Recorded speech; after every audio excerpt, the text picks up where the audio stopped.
Setiap kali orang Israel menghadapi persoalan besar, sembahyang pada Tuhan, jawaban Tuhan selalu apa? Leadership. Good leadership. Dia tidak hanya merubah strategi, dia merubah asumsinya. Nah, penting buat kita leader untuk berani melangkah sejauh itu. Tembok selesai itu sukses. Dia bilang, aku nggak puas cuma sukses. How to add value.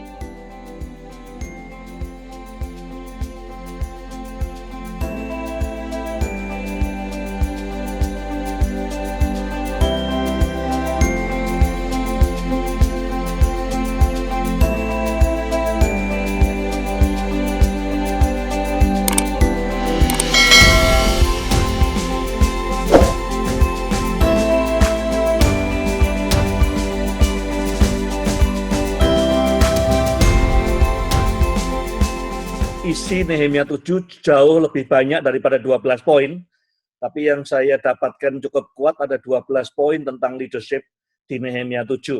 Sekarang bab yang ke-7, ayat yang pertama, di bab 7 ayat pertama dikatakan, setelah tembok selesai dibangun, aku memasang pintu-pintu.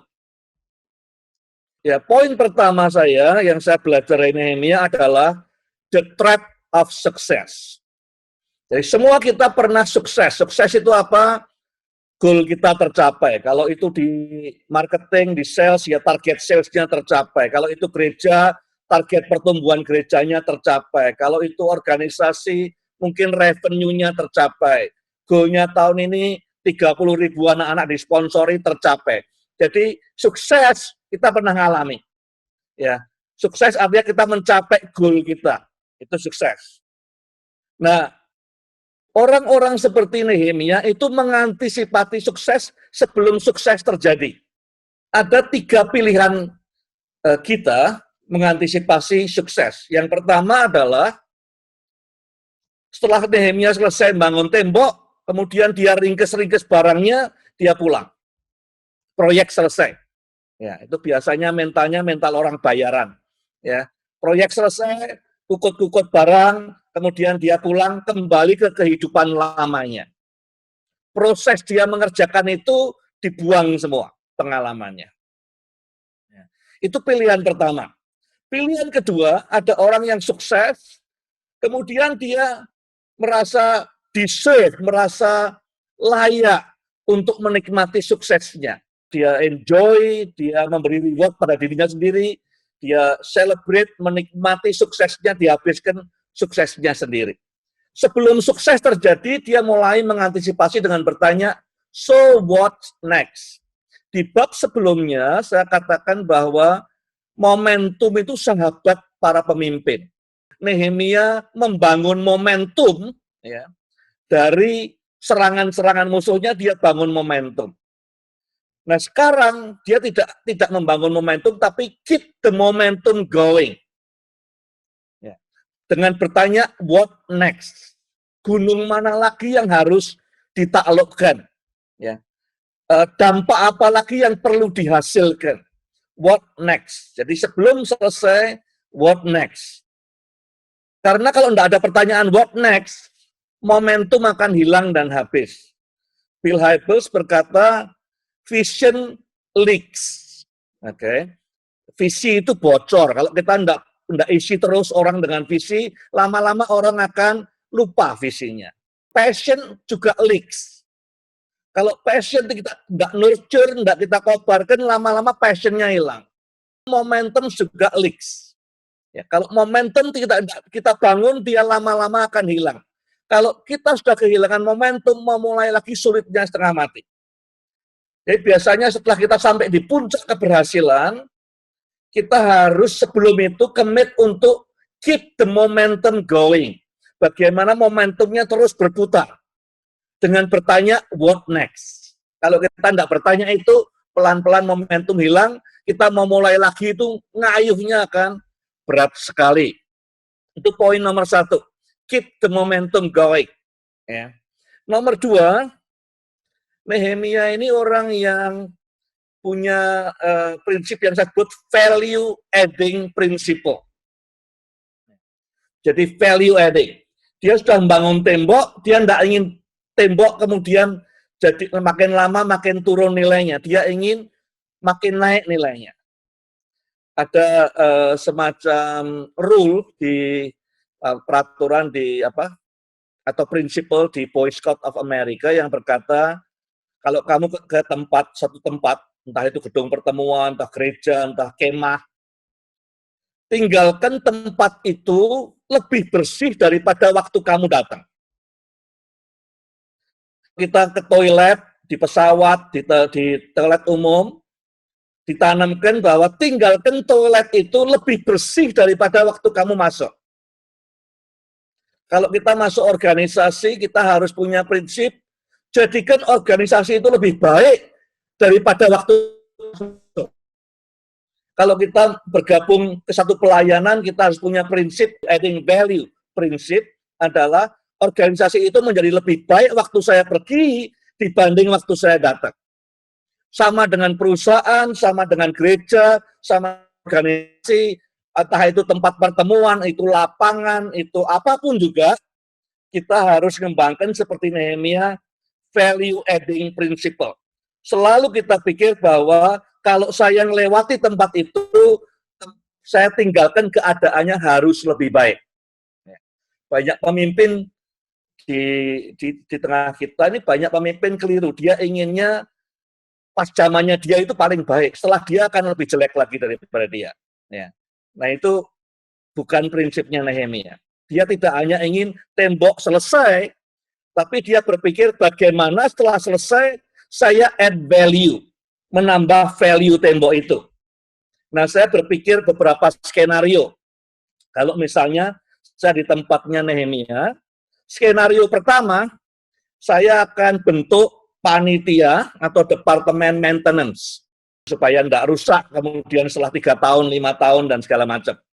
Di Indonesia departemen maintenance ya di organisasi, di perusahaan, di gereja.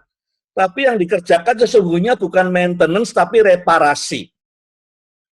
Kalau lampunya tidak hidup, undang maintenance. Itu bukan maintenance, itu reparasi.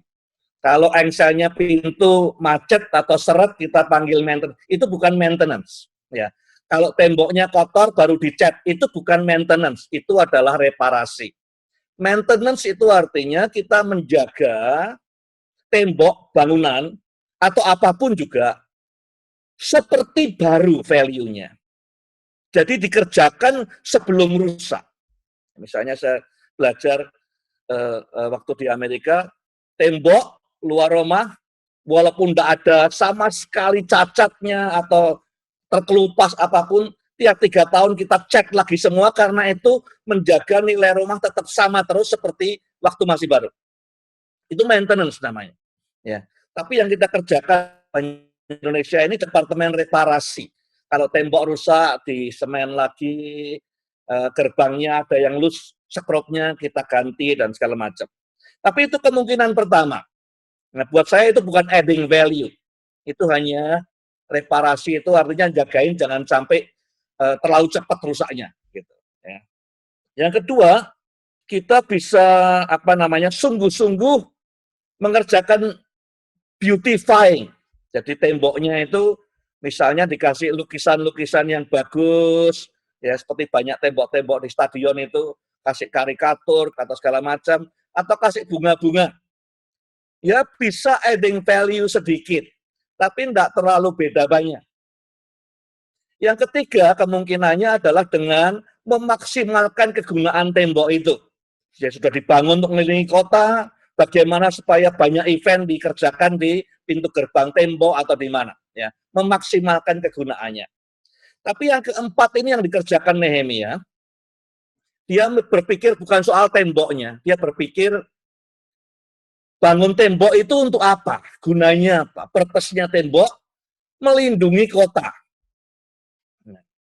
Jadi yang harus ditingkatkan nilainya adalah kotanya, bukan temboknya. Kotanya artinya yang dilindungi oleh tembok itu orang-orang dalam kota itu yang harus ditingkatkan nilainya. Jadi Nehemia berpikir bagaimana adding value terhadap proyek pertama yang selesai. Temboknya misalnya dihargai 50 miliar, bagaimana menjadi 500 miliar.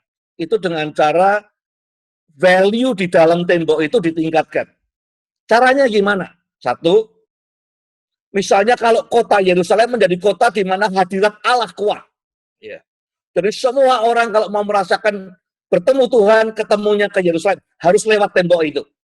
Kedua, misalnya kalau Yerusalem jadi pusat ekonomi, ya, semua orang mau shopping ke Yerusalem. Yang ketiga, misalnya Yerusalem jadi pusat kulineri, orang pengen makan semua ke Yerusalem. Jadi yang dipikir ini, ya, dia punya mentalitas selalu adding value, tapi strategis. Bukan temboknya yang di-add value-nya, tapi temboknya untuk apa? Untuk melindungi kota. Kalau kotanya nilainya naik, temboknya nilainya naik. Ya, jadi adding value mesti strategis. Jadi poin yang kedua yang saya belajar dari Nehemia adalah kemanapun dia pergi selalu mikir how to add value. Sukses pun bisa di-add value. Tembok selesai itu sukses. Dia bilang, aku nggak puas cuma sukses. How to add value. Ya, ketemu orang, ikut proyek, masuk perusahaan, masuk gereja pelayanan selalu how to add value. Kita tinggalkan tempat itu lebih baik, lebih valuable daripada saat kita menemukan atau saat kita datang. Nomor 3, yang saya belajar dari Nehemia adalah dia revise his function. Di awal-awal yang lalu kita belajar di bab-bab sebelumnya bagaimana Nehemia itu fleksibel, agile, dia merevisi ya strateginya. Cuman di tahap ini yang dia revisi tidak hanya strateginya tapi asumsinya. Waktu dia di bab pertama, di pasal pertama, dia dengar tentang orang-orang di Yerusalem yang tidak ikut pembuangan itu, satu dalam kesukaran besar, dua tercela. Kemudian temboknya terbongkar, gerbangnya terbakar. Dia berasumsi kalau orang-orang yang menderita di Yerusalem ini bisa dikasih kerjaan bangun tembok sehingga dapat penghasilan, terus dilindungi dengan temboknya sehingga tidak disakiti orang, maka persoalan selesai. Jadi waktu dia berangkat asumsinya adalah saya akan bisa menghadirkan shalom bagi orang-orang Yerusalem yang menderita ini dengan membangun tembok. Jadi asumsi awal dengan membangun tembok, orang-orang ini akan datang ke tengah kota, hidup di sana, ya, bisa ada kerjaan, bisa ada ekonomi berputar di sana. Begitu dia mendekati selesai temboknya, tidak ada yang tinggal di Yerusalem, tetap peruntuhan. Dia mulai mikir ternyata asumsi, ya kita kalau membuat keputusan setiap hari, selalu ada asumsinya. Kalau mau datang meeting, kalau tidak pas corona gini misalnya, kalau di Jakarta ini ya saya tambahi 40 menit untuk asumsi macetnya. Asumsi itu dasarnya pengalaman-pengalaman kita dan pengalaman orang benar bisa salah. Tapi semua keputusan kita itu ada asumsi yang ada di kepala kita sini. Nehemia berasumsi kalau tembok selesai, urusan rakyat orang-orang yang miskin, yang menderita, yang tidak ikut pembuangan akan selesai. Ternyata tidak, temboknya hampir selesai, persoalannya tidak selesai. Jadi dia mulai mikir yang lain. Banyak juga, kalau saya umpamakan di gereja misalnya ya, banyak orang berpendapat, terus yang penting kita bangun gerejanya, pasti orang datang sendiri. Atau ada orang-orang yang penting kalau kita mau anak-anak di rumah, ya, nggak kemana-mana, kita berikan banyak game di rumah, ya, kasih basketball court, kasih kolam renang, kasih internet segala macam, pasti betah di rumah. Belum tentu. Anak-anak di rumah karena COVID, bukan karena basketball court atau yang lain-lain. Ya. Jadi seringkali kita berlaku seperti asumsinya Nehemia. Kita siapkan pagernya, kita siapkan lahannya, kita pikir semua persoalan selesai. Jadi kemudian Nehemia merubah asumsinya, ya. Dia berpikir shalom ini tidak bisa terjadi hanya dengan tembok. Shalom ini butuh kehadiran Tuhan itu ada di bait Allah. Lalu diangkatlah penunggu-penunggu pintu gerbang, para penyanyi dan orang-orang Lewi. Nah, tiga kelompok orang ini, kalau sudah belajar bagaimana bait Allah pertama dibangun oleh Salomo, 3 kelompok ini semuanya orang Lewi sesungguhnya. Mereka ada pelayan-pelayan bait Allah. Kalau sudah dibaca di bagian berikutnya, sudah lihat bahwa Zerubabel sengaja membawa dari Persia 3 kelompok orang ini karena tugasnya membangun bait Allah. Untuk bait Allah beroperasi, dia butuh gatekeeper, dia butuh penyanyi, dan dia butuh orang-orang Lewi lain untuk melayani di sana. Jadi sesungguhnya di ayat 1 ini yang diangkat pertama kali oleh Nehemia setelah proyeknya selesai adalah orang-orang yang bertugas di bait Allah. Dia ingin kehadiran Allah, shalom yang terjadi di bait Allah itu terjadi di seluruh Yerusalem. Maka kehadiran Tuhan yang harusnya cuma di bait Allah diperluas. Gatekeeper yang tadinya cuma jaga pintunya bait Allah disuruh jaga pintu tembok Yerusalem. Penyanyi-penyanyi yang tadinya cuma nyanyi di gereja, di bait Allah, disuruh nyanyi di alun-alun kota Yerusalem. Untuk worship God. Jadi sekarang asumsinya dirubah, dia bilang, untuk mendatangkan shalom, maka tembok bait Allah harus dibuka supaya hadirat Tuhan dirasakan di seluruh Yerusalem. Ya. Kalau kita terapkan di gereja, ya, ini orang-orang yang tadinya cuma di gereja saja, ya, worship leader segala macam yang penyambut tamu segala macam di pintu gereja. Sekarang setelah tembok kota selesai, Nehemia mengangkat mereka bukan hanya menyambut tamu masuk gereja, tapi menyambut tamu masuk kota Surabaya, masuk kota Jogja. Dan yang nyanyinya cuma di podium gereja, sekarang nyanyi di alun-alun. Supaya hadirat Tuhan, worship-nya itu mewakili kota, tidak hanya mewakili gereja. Jadi asumsinya berubah. Dulu dia pikir solusinya adalah tembok, sekarang dia bilang enggak. Solusinya adalah worship. Ya, maka diangkatlah penyanyi-penyanyi, gatekeeper, semua orang yang bertugas di bait Allah. Kalau Tuhan disembah, maka hadiratnya akan turun. Kalau hadiratnya turun, maka ada adding value dengan tembok tadi, added value tembok tadi. Jadi yang nomor 3, dia tidak hanya merubah strategi, dia merubah asumsinya. Nah, penting buat kita leader untuk berani melangkah sejauh itu. Ya. Mempertanyakan asumsi kita ini apa sesungguhnya dalam keputusan ini. Dengan asumsi yang baru, kemudian dia set goal yang baru. Ini masih di ayat 1. Jadi, hal pertama yang dikerjakan setelah tembok selesai apa? Ya, dia ngangkat orang-orang untuk make sure bahwa goal kita sekarang ini bukan lagi tembok, kita sudah beralih ke goal baru, yaitu the glory of God. Yang bisa didatangkan lewat worship. Jadi hadirat Tuhan, Shekinah, the glory of God, kemuliaan Tuhan, itu goal barunya. Dengan glory of God, maka shalom akan ada di Yerusalem. Kedamaian, sejahtera, berkat akan melimpah di Yerusalem. Jadi asumsi berubah sama sekali. Tadinya dia pikir tembok enggak jalan, dia pikir kemuliaan Tuhan, hadirat Tuhan akan menyelesaikan persoalan ini. Yang nomor 5, karena goalnya berubah, maka prioritasnya berubah. Kita sebelumnya, dia diundang makan sama Tobia, enggak mau karena fokus ke prioritasnya menyelesaikan tembok. Sekarang dia rubah, begitu dia pasang pintunya, maka yang diangkat pertama siapa? Para penyembah-penyembah, singers, orang-orang Lewi, pemusik semua. Jadi dia bilang, strategi atau prioritas kita sekarang untuk mendatangkan supaya goalnya tercapai, supaya kemuliaan Allah ada di kota ini, supaya hadiratnya ada, adalah worship.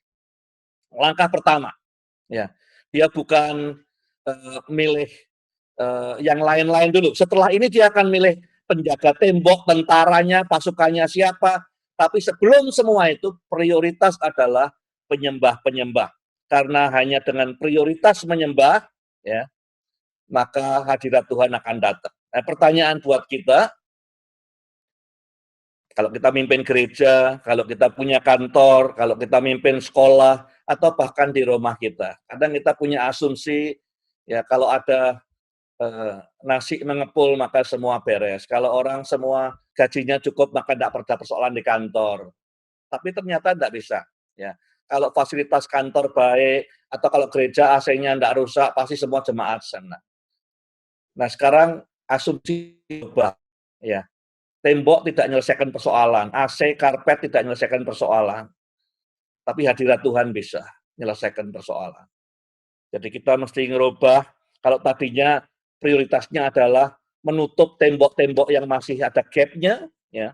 Sekarang prioritas mana menutup gap antara surga dengan sekolah saudara, surga dengan kantor saudara, surga dengan keluarga saudara, supaya apa yang hadirat Tuhan yang di sana bisa ada di sini.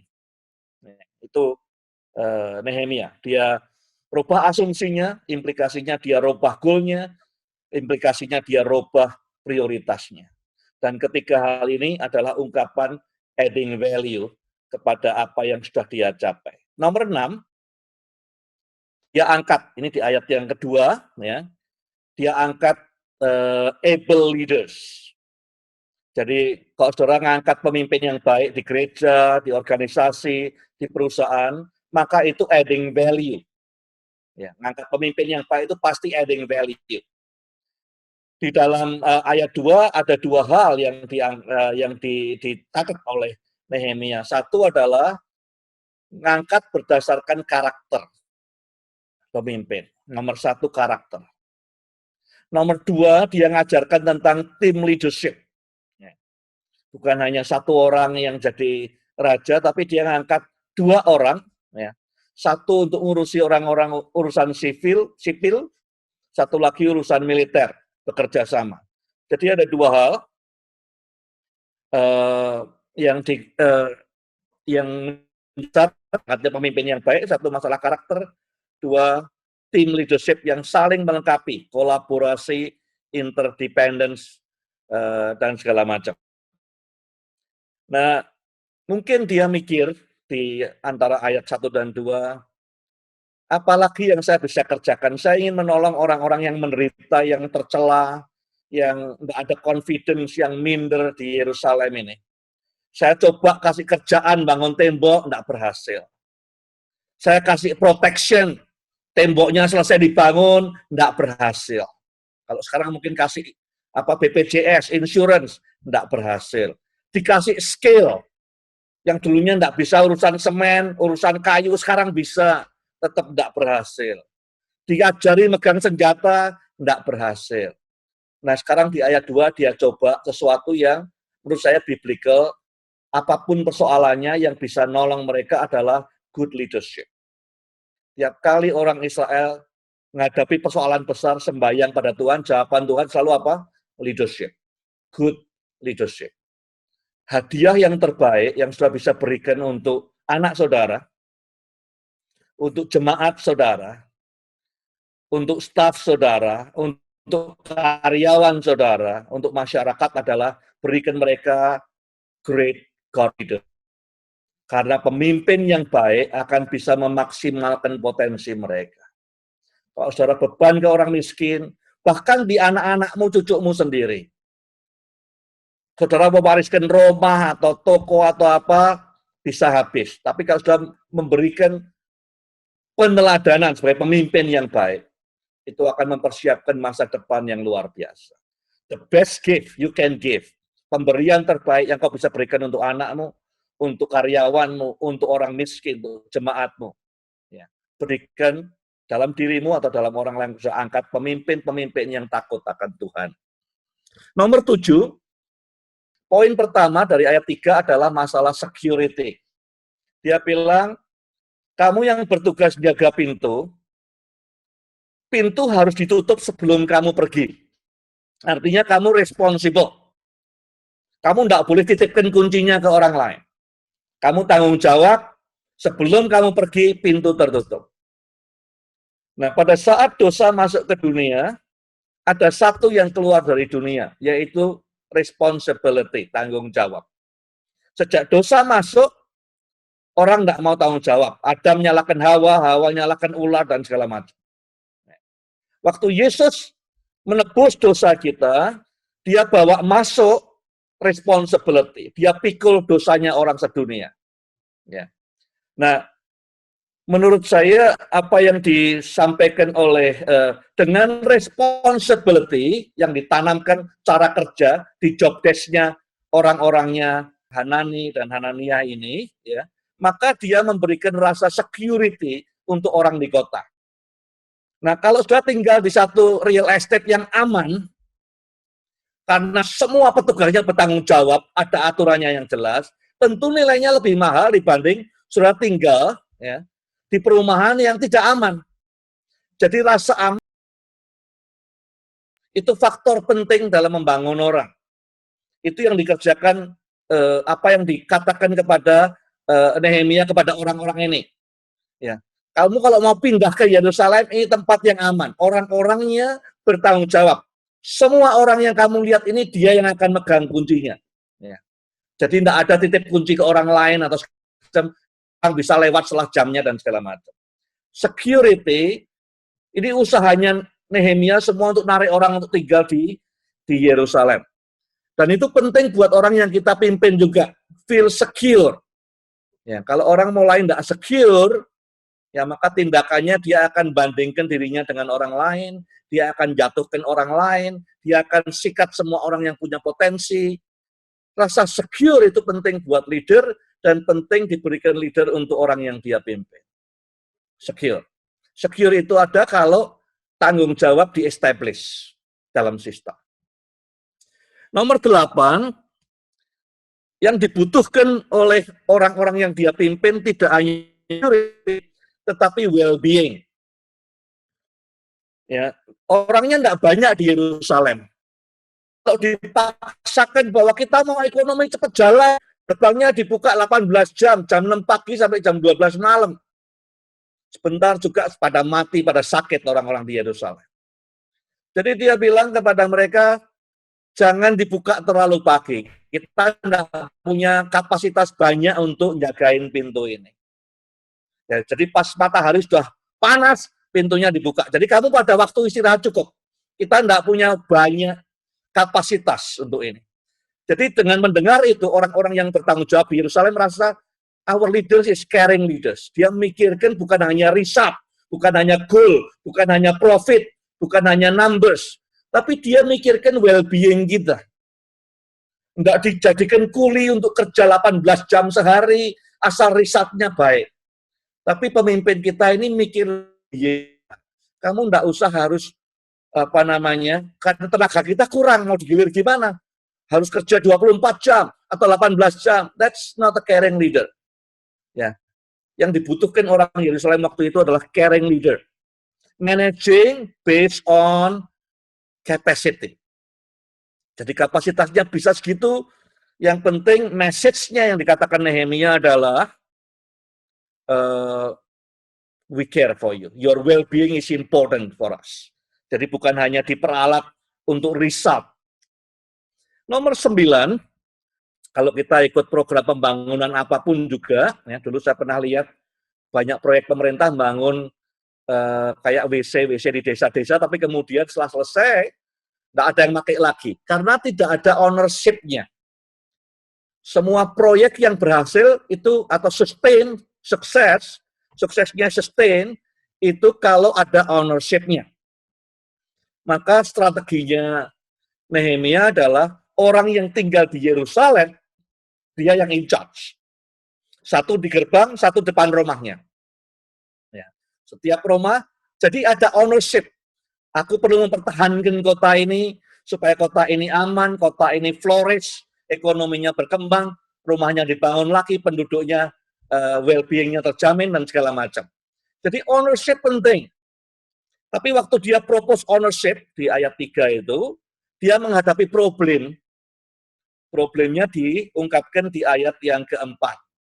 Ternyata tidak banyak orang tinggal di Yerusalem, tidak ada yang tinggal di Yerusalem. Strateginya tidak bisa jalan. Tapi ownership penting.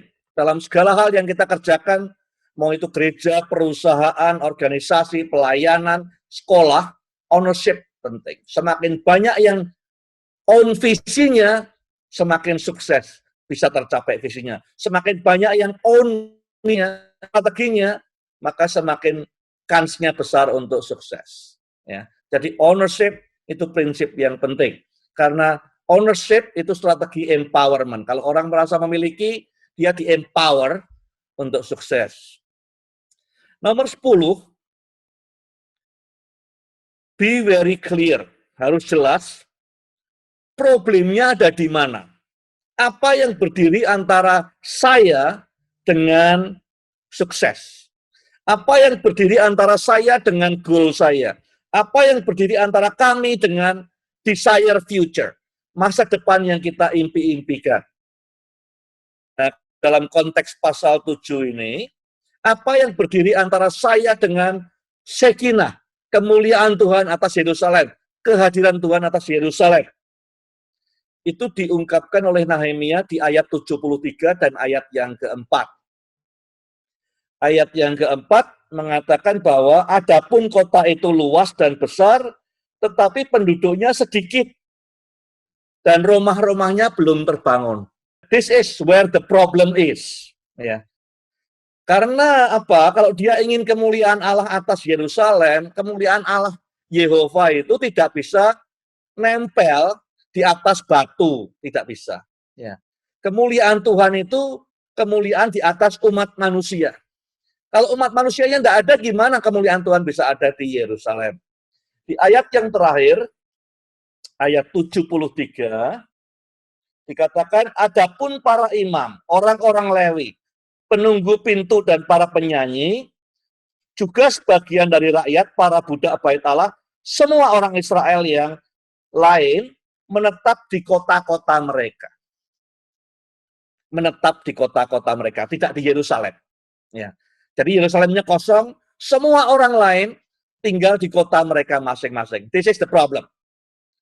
Yang berdiri antara saya hari ini dengan goal saya, dengan kehadiran Tuhan, dengan sukses saya adalah bahwa orang di Yerusalem. Solusinya gimana? Ya orang harus masuk Yerusalem, tinggal di Yerusalem. Jadi kemudian dia create space where God can continue to speak.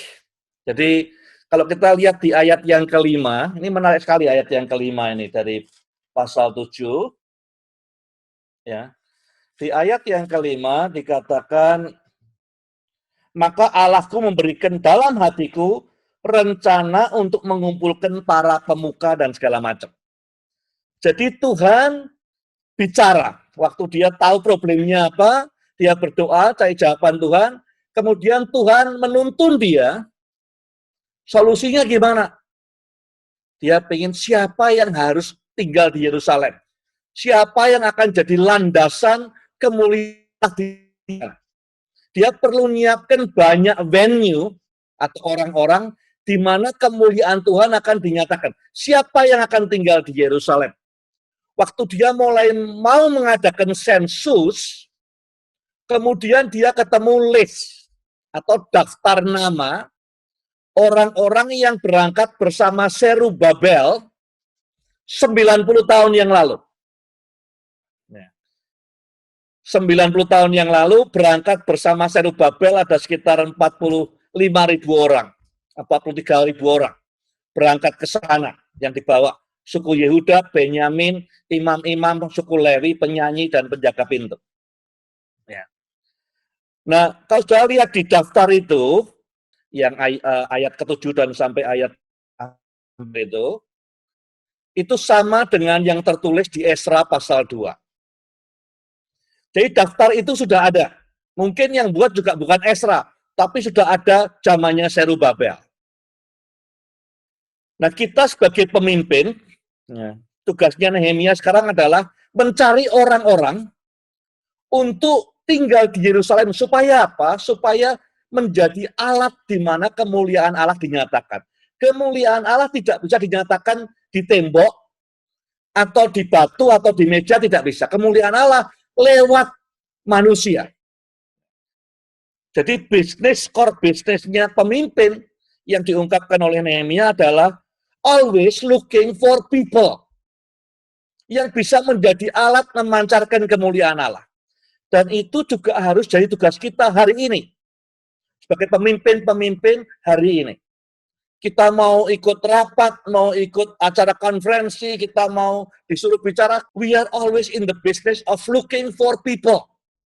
Mencari orang yang punya potensi di mana kemuliaan Allah bisa dinyatakan. Waktu kita mentori orang, waktu kita ngajar, waktu kita khotbah, waktu kita melayani orang, kita bagi masker, selalu tujuannya adalah always looking for people. Di 2 Tawarik 16:9 dikatakan tuh mata Tuhan menjelajah seluruh bumi, mencari orang yang sungguh-sungguh supaya Tuhan bisa melimpahkan kekuatannya. Jadi Nehemia mengerjakan tugas seorang pemimpin yang penting. Saudara dan saya punya tugas yang sama. Core business kita adalah always, selalu cari orang, cari orang, cari orang, di mana kemuliaan Allah bisa dinyatakan. Itu yang dikerjakan Nehemia sekarang. Jadi dia cari kemana? Akhirnya dia menemukan daftar ini. Dia bilang, kalau dia lihat dari daftarnya, kalau sudah baca nanti di rumah, di Esra pasal 1 ayat 5, Esra pasal 1 ayat 5 dikatakan bahwa Tuhanlah yang menggerakkan orang-orang ini untuk pulang ke Yerusalem. Saya katakan tadi, ada 1 juta orang yang pergi dibuang jadi tawanan di Babylon. Tapi hanya 45.000 yang pulang karena hatinya digerakkan Tuhan. Ciri-cirinya orang yang berangkat sama Zerubabel apa? Ada 7 hal menurut saya. 1, mereka adalah orang-orang pilihan. Tidak semua kembali. 95% yang lain lebih enak enjoy, hidup enak di Persia, di Babylon, di Susan, ya ibu kota negara, fasilitas banyak. Mendingan kita tinggal di sini, ngapain pulang ke Yerusalem? 95% yang namanya bangsa pilihan itu tidak kembali ke tanah perjanjian. Hanya 5% yang katanya menurut Esra 1 ayat 5, hatinya digerakkan oleh Tuhan. Jadi orang-orang ini adalah orang-orang pilihan. Nomor 2, mereka kenapa mau pulang ke Yerusalem? Karena driven by God's promise. Dan nubuatnya Yesaya, Raja Sirus akan mengirim kamu pulang. Jadi tahun pertama Raja Sirus, mereka siap-siap. Ini orang-orang yang berani mengandalkan janji Tuhan. Ninggalkan reputasi, kekayaannya, segala macam kenyamanan di Babylon, pulang ke Israel. Nomor 3, ini orang-orang yang on fire. Mereka pulang bangun bait Allah, ingin memulihkan kemuliaan Tuhan. Ya, on fire, berani berkorban. Kalau sudah lihat di ayat-ayat terakhir, di ayat 70-an, korban mereka luar biasa. 2.000 dirham emas, 1.000 dirham emas, dan segala macam. Ini orang-orang yang diberkati. Ya, di ayat-ayat 67, 69, berapa banyak keledainya, berapa ribu, berapa ratus kudanya, ontanya. Orang-orang yang diberkati Tuhan. Yang kelima, ini orang-orang yang generous. Ayat 70-72. Mereka memberinya itu tidak hitung-hitungan sama Tuhan. Yang penting bait Allah segera selesai, kemuliaan Allah kembali ke Israel. Yang keenam, ini orang-orang yang sudah punya legacy. Pada zamannya Nehemia, inilah keturunan kakek mereka yang bangun bait Allah. Mereka rombongan pertama yang pulang ke Israel. Ini orang-orang yang sudah punya legacy. They are the hero. Ya, orang-orang sukses. Dan yang ketujuh, Nehemia berasumsi di Yahudi itu pemuritan dalam keluarga itu sangat sukses. Ya, sesuai Ulangan pasal 6. Kamu masuk, kamu keluar, kamu tidur, kamu duduk, ajarkan Taurat pada anak-anakmu. Jadi kemudian dia noleh ke anak cucunya orang-orang ini. Dia sebutkan, dia kutip semua list yang sudah ada, dibuat Zerubabel, dibuat Esra, dia bilang, keturunannya di mana semua orang-orang ini. Kemudian dia ngomong sama mereka, dia katakan, kakekmu, ya, nenek moyangmu, itu DNA-nya seperti ini. Orang-orang yang peka dengar suara Tuhan. berkorban, berani mengandalkan janji Tuhan, orang-orang yang diberkati, on fire, generous, ya, dan legacy, pernah sukses bangun bait Allah. Tapi kenapa kalian kok sekarang tinggal di kotamu sendiri-sendiri? You are the one, katanya. Nah, saya belajar satu hal. Tuhan itu tidak pernah lupa. 45.000 orang ini yang mengorbankan segala macam, meninggalkan Babylon, bangun bait Allah, bangun rumah Allah ini, ya. Cucunya yang kemudian menyelesaikan pekerjaan ini, mendatangkan hadirat Tuhan atas Yerusalem.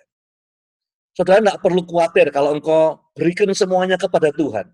Anakmu, cucumu, cicitmu akan dipanggil Tuhan untuk mendatangkan kemuliaan Tuhan atas Yerusalem, atas bumi ini. Tuhan tidak pernah lupa, Tuhan pasti akan kembalikan apa yang kita serahkan kepada Dia. Motif kita bukan itu, tapi saya belajar bahwa tidak anak ya cucu, tidak cucu ya cicit, keturunan ketiga keempat Tuhan akan genapkan. Pada saat kita memegang janjinya, berani mengandalkan Dia. 90 tahun kemudian, apa yang didambakan oleh pendahulu-pendahulu itu tergenapi lewat cucu mereka, mendatangkan kemuliaan Allah atas Yerusalem. Yang terakhir, nomor 12, tugas seorang pemimpin itu adalah placement, menempatkan orang di tempat yang benar. Ya. Kadang orang tidak berprestasi, baik itu karyawan, staf, pelayan Tuhan, karena tempatnya keliru. Banyak orang ini hidup di tempat yang keliru. Tugas pemimpin adalah menolong placement di tempat yang benar. Kalau orangnya tempatnya benar, maka kemuliaan Allah bisa turun, hadirat Allah bisa turun. Nah, ayat 73 pertama dikatakan bahwa orang-orang ini, orang-orang pilihan Tuhan ini, mereka menyelesaikan bait Allah, terus tinggal di kotanya masing-masing.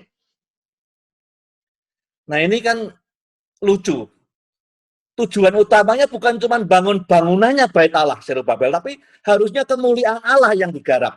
Tapi mereka cuma menyelesaikan proyek fisik, terus menikmati hidup di pakai villa-villa di kota-kota lain, di Yeriko lah, di sebelah laut mati, segala macam. Mereka menikmati hidup di sana, tapi tidak mau meninggali Yerusalem, karena tidak ada temboknya, dan segala macam.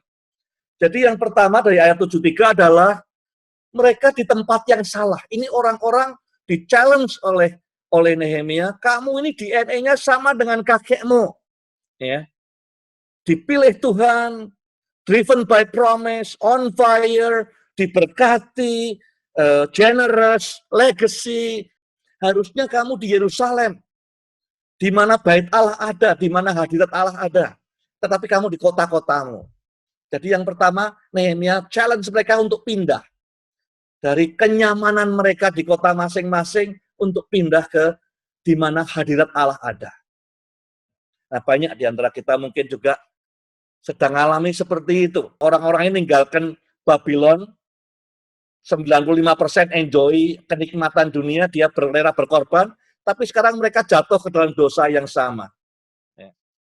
Yang kedua, Nehemia challenge mereka, kamu ini di tempat yang salah, kamu di tempat yang enjoy your comfort zone, kenyamanan, keamanan. Harusnya kamu di battle zone, ya, di peperangan, di front line, yang membawa perubahan di cutting edge di Yerusalem, bukan di suburb sana, di dekat laut mati, di mana, ya di Mizpah dan segala macam. Kamu harusnya di sini, bukan di comfort zone-mu, bukan di kenyamananmu, tetapi di sini, di Yerusalem, menjadi alat untuk Allah menyatakan kemuliaannya. Yang ketiga, mereka kayak tersesat. Mereka tidak ngerti lagi harus berbuat apa. Suruh ini ya kerjakan ini, suruh itu kerjakan itu. They lost, tersesat. Apa yang dikerjakan Nehemia, dia challenge mereka, this is the time. Ya. Ini dokumen dibuat 90 tahun yang lalu. Tidak kebetulan. Ya, karena Tuhan yang nuntun, sampai dokumennya ketemu, sehingga Nehemia bisa mengembalikan rasa berharga mereka. Inilah waktunya Tuhan menggenapkan janjinya. Mungkin yang mulai kakekmu 90 tahun yang lalu, atau orang tuamu, atau ayahmu, atau ibumu. Tapi dia akan selesaikan hari ini dengan engkau.